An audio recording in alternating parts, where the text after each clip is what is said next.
Olá, meus irmãos, que a paz do Mestre Jesus esteja em nossos corações. Vamos continuar o estudo do Livro dos Médiuns a partir do capítulo 5, item 98. Como ele é um pouco longo, nós já lemos uma parte e vamos continuar a leitura, ok? Vamos lá? Não me é permitido, no momento, revelar essas leis particulares que regem os gases e os fluidos que vos rodeiam. Mas antes que os anos sejam decorridos, antes que uma existência de homem seja cumprida, a explicação dessas leis e desses fenômenos vos será revelada, e vereis surgir e se produzir uma nova variedade de médiuns que cairão num estado cataléptico particular, desde que sejam medianimizados. Então, nós estamos falando de efeitos físicos e do transporte de objetos. Né? Então, como que se transporta os objetos? Então, ele está dizendo que, por enquanto, nós não temos meios para compreender esses fluidos. Sabemos que é parte do fluido do espírito, que tem o desejo de realizar o transporte, e parte do fluido animalizado do médium, sem o qual não é possível realizar o trabalho. Mas as minúcias desses fluidos nós ainda não conseguimos distinguir. Vede de quantas dificuldades a produção de transporte está cercada? Podeis concluir, muito logicamente, que os fenômenos dessa natureza são essencialmente raros, como já disse, e com maior razão, porque os espíritos a eles se prestam muito pouco, uma vez que motiva, de sua parte, um trabalho quase material, o que é um aborrecimento e uma fadiga para eles. De outra parte, ainda ocorre isto: é que muito frequentemente, malgrado sua energia e sua vontade, o próprio estado do médium lhe opõe uma barreira intransponível. Então, são fenômenos raros pela dificuldade, né? O espírito tem que voltar ao nível da matéria para poder realizar um fenômeno dessa natureza. E ele depende do médium. Então, se o médium for resistente, ele não consegue fazer. É, pois, evidente, o vosso raciocínio o sanciona. Não duvido disso, que os fatos tangíveis de pancadas, de movimentos e de suspensão são fenômenos simples, que se operam pela concentração e dilatação de certos fluidos, e que podem ser provocados e obtidos pela vontade e trabalho de médiuns que lhes estão aptos, quando nisso são secundados por espíritos amigos e benevolentes. Ao passo que os fatos de transporte são múltiplos, complexos, exigem um concurso de circunstâncias especiais, não podem se operar senão por um só espírito e um só médium, e precisam, fora das necessidades da tangibilidade, de uma combinação toda particular para isolar e tornar visível o objeto ou os objetos que foram o motivo do transporte. Todos vós, espíritas, compreendeis minhas explicações e vos rendeis conta perfeitamente dessa concentração de fluidos especiais para a locomoção e a tatilidade da matéria inerte. Credes nisso, como credes nos fenômenos da eletricidade e do magnetismo, com os quais os fatos medianímicos estão plenos de analogia e são, por assim dizer, a consagração e o desenvolvimento. Quanto aos incrédulos e aos sábios piores do que os incrédulos, não vou procurar convencê-los, não me ocupo deles.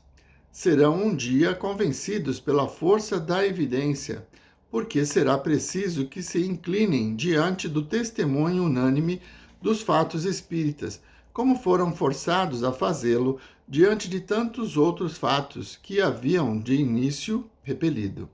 Então, ele fala dos cientistas, do pessoal da escola, que não acredita no espírito, consequentemente, não vai acreditar nos fenômenos espíritas, mas que, com o passar do tempo, tudo isso se revela e se encadeia. Kardec fala de uma onda que vai atravessando e que a verdade se torna irresistível. É esse o processo. Vai chegar um tempo em que tudo vai ficar muito claro e aceito com facilidade. Para me resumir, se os fatos de tangibilidade são frequentes, os fatos de transporte são muito raros, porque suas condições são muito difíceis. Por consequência, nenhum médium pode dizer, a tal hora, em tal momento, obterei um transporte, porque frequentemente o próprio espírito se acha impedido em sua obra. Deve acrescentar que esses fenômenos são duplamente difíceis em público, porque aí, quase sempre, se encontram elementos energicamente refratários que paralisam os esforços do espírito e, com maior razão, a ação do médium. Tende, ao contrário, a certeza de que esses fenômenos se produzem quase sempre, em particular, espontaneamente, a miúdo, com o desconhecimento do médium e sem premeditação. E, enfim, muito raramente quando estes estão prevenidos.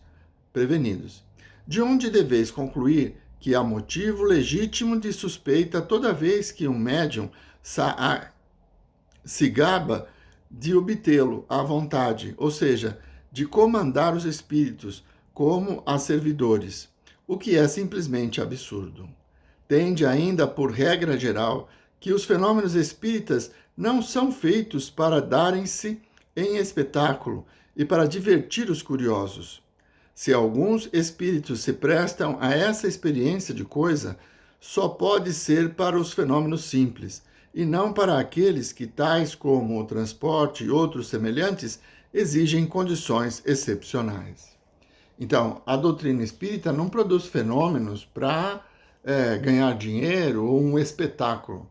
A doutrina espírita tem fenômenos, explica fenômenos que acontecem espontaneamente muitas vezes.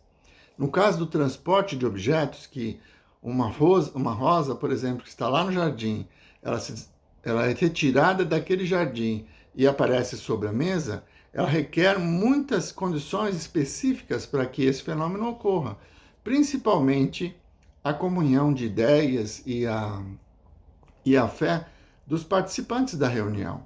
Então, uma pessoa que é refratária, que está ali, que desconfia, que acredita que aquilo é um engodo, que é uma enganação, ela produz fluidos, pensamentos que atrapalham o processo.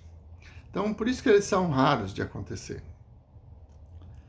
Recordai, espíritas, que se é absurdo repelir sistematicamente todos os fenômenos de além-túmulo, não é prudente aceitá-los cegamente. Então, não é prudente que nós aceitemos tudo, né? Nem tudo que vem dos espíritos é bom. Verifique primeiro se os espíritos vêm de Deus, né? Essa é uma instrução dada por Kardec. Quando um fenômeno de tangibilidade, de aparição, de visibilidade ou transporte se manifesta espontaneamente e de um modo instantâneo, aceita-o. Mas não seria demais vos repetir, não aceiteis nada cegamente.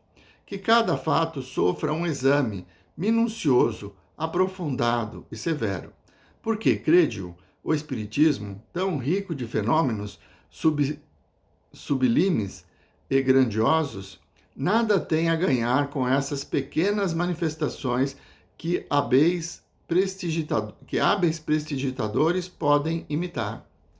Então, não é mágica, é um fenômeno. Alguém que diz assim, todos os dias eu consigo fazer aparecer um diamante. Ele está mentindo. Porque não depende dele, depende de todos os espíritos que dependem de toda uma conjunção de fatos e fluidos e energias para que isso aconteça. Então, aquele que promete e que diz que tem o poder sobre os espíritos, ele está equivocado. Espíritos são pessoas, né? Então tem que tomar cuidado com o charlatanismo, com aqueles que desejam enganar. E normalmente estes querem uma vantagem, seja uma vantagem financeira, seja a notoriedade, a fama, enfim. Eles querem algo em troca do fenômeno. E a doutrina não oferece nada em troca de fenômeno mediúnico, a não ser o aprendizado que ele nos fornece. Sei muito bem o que vais me dizer, que esses fenômenos são úteis para convencer aos incrédulos. Mas sabei que, se não tivesseis outros meios de convicção, não teríeis hoje a 100ª parte dos espíritas que tendes. Falai ao coração. É por aí que fareis mais conversões sérias. Se credes útil para certas pessoas agir pelos fatos materiais, apresentai-os menos em circunstâncias tais que não possam dar lugar a nenhuma interpretação falsa e, sobretudo, não vos afasteis das condições normais desses fatos, porque os fatos apresentados em más condições fornecem argumento aos incrédulos, em lugar de convencê-los. Erasto. Então, toda essa comunicação que a gente começou a ler a semana passada termina aqui. Erasto é um dos espíritos que participou com Kardec, né, da construção da doutrina, né? Ele aparece no Evangelho, em outros pontos, e ele nos adverte. A doutrina não é fenômeno, não é fantasia, nem show, espetáculo. A doutrina é uma importante ferramenta que nos liberta da dor. E é por esse caminho que nós precisamos trazer as pessoas para que elas acreditem. Ser espírita é falar com os mortos, é evocar parentes mortos e ter notícias do além. Como disse o Chico Xavier, o telefone só toca de lá para cá. Então, ser espírita é compreender a doutrina, é compreender o Evangelho do Cristo a partir da imortalidade, da reencarnação, que vai muito além dos fenômenos. 99. Este fenômeno oferece uma particularidade bastante singular, e é que certos médiuns não o obtêm senão no estado sonambúlico. E isso se explica facilmente.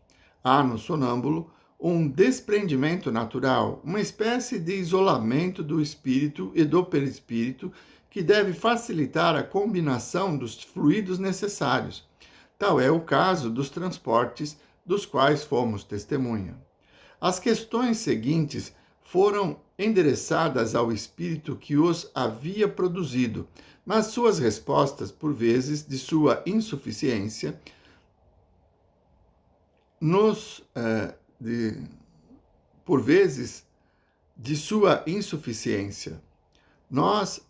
as submetemos ao espírito Erasto, muito mais esclarecido do ponto de vista teórico, e que as completou com observações muito judiciosas. Um é o artesão, o outro o sábio, e a própria comparação dessas duas inteligências é um estudo instrutivo, porque prova que não basta ser espírito para tudo compreender. Então, a partir daqui, no item 99, são perguntas que foram feitas para o espírito que participou do fenômeno e também para o Erasto. Como são muitas perguntas e o nosso tempo já se vai, vamos deixá-las para a semana que vem. Mas, a princípio, o que nós entendemos é assim: o espírito que participa do fenômeno é um espírito mais materializado, mais próximo à Terra, inferior.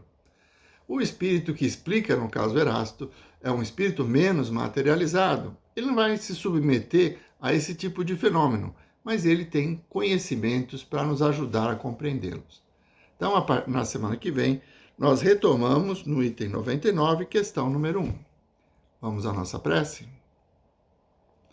Mestre Jesus, nós vos agradecemos, Senhor, por mais essa oportunidade de estudo, de aprendizado. Aos poucos vamos compreendendo essa natureza invisível que é o plano espiritual, nos explicando fenômenos e fatos que até então eram considerados sobrenaturais, mas que hoje, sobre o conhecimento na ciência espírita, vemos fazer parte desse universo infinito. Muito obrigado, Senhor. Muito obrigado, meus irmãos. Uma boa semana a todos.